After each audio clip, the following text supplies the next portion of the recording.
হযরত আবু হুরায়রা রাদিয়াল্লাহু তাআলা আনহু থেকে বর্ণিত, তিনি বলেন ক্বালা রাসূলুল্লাহ সাল্লাল্লাহু আলাইহি ওয়াসাল্লাম ইজতানিবু সাবআল মুবিকাত।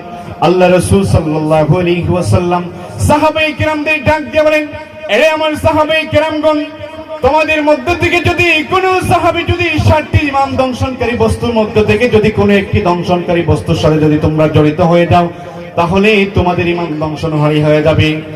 সাহাবায়ে কিরামগণ আরজ করলেন, ক্বালু ইয়া রাসূলুল্লাহ সাল্লাল্লাহু আলাইহি ওয়াসাল্লাম ওয়া মা হুন্না। আল্লাহর রাসূল, সেই 60টি দংশনকারী বস্তুকে আমরা কি সেগুলো সম্পর্কে অবগত হতে পারি?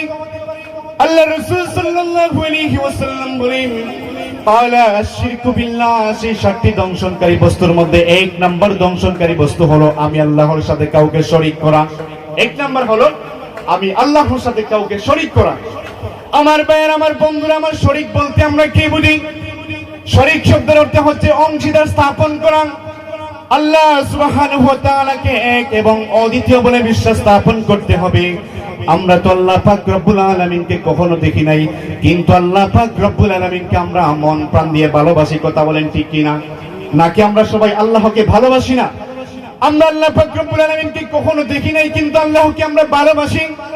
আল্লাহ সুবহানাহু ওয়া তাআলা এক এবং অদ্বিতীয় বলে বিশ্বাস স্থাপন করতে হবে। সাহাবায়ে কিরামগণ আরজ করেন, ইয়া রাসূলুল্লাহ, ইয়া হাবিবাল্লাহ, 2 নাম্বার ঈমান দংশনকারী বস্তু কি? আল্লাহ রাসূল সাল্লাল্লাহু আলাইহি ওয়াসাল্লাম বলেন, 2 নাম্বার ঈমান দংশনকারী বস্তু হলো ওয়াসসিহরুন, অর্থাৎ জাদু করা। কেমন জাদু আমাদের সমাজের মধ্যে দেখা যায় এখন? মানুষ এমন জাদু করেছে, জাদুর দ্বারা পরিবারকে দংশন করে ফেলে। কথা বলেন ঠিক কিনা? আমাদের সমাজের মধ্যে এখন মানুষ কালা জাদু করে একজন সুস্থ মস্তিষ্কের মানুষকে ধ্বংস করতে পারে। কথা বলেন ঠিক কিনা? এই সমস্ত জাদুটোনা থেকে দূরে থাকার জন্য আল্লাহ পাক রব্বুল আলামিন নির্দেশ করেছেন।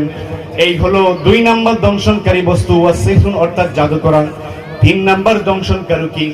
আল্লাহ রাসূল সাল্লাল্লাহু আলাইহি ওয়াসাল্লাম বলেন, 3 নাম্বার দংশনকারী বস্তু হলো ওয়াকাতলুন নাফসুল্লাতী হারামাল্লাহু ইল্লা বিল হক।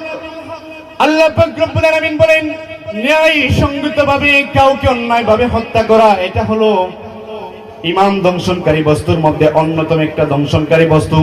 আজকাল আমাদের সমাজের মধ্যে দেখা যায় আপন ভাইকে হত্যা করে ফেলে, আপন সন্তান আপন বাবাকে হত্যা করে ফেলে। সাবাহল কথা বলেন ঠিক কিনা? আমাদের সমাজের মধ্যে সচরাচর দেখা যায় সামান্য ধন সম্পদের লোভে, ধন সম্পত্তি নিয়ে ভাইয়ের ঝগড়া বিবাদ লেগে ভাইকে হত্যা করে ফেলে, ভাইকে খুন খারাপি করে ফেলে। এই জন্য আল্লাহ পাক রব্বুল আলামিন ইসলামের মধ্যে কখনো মারামারি দাঙ্গা হাঙ্গামা পছন্দ করে নাই।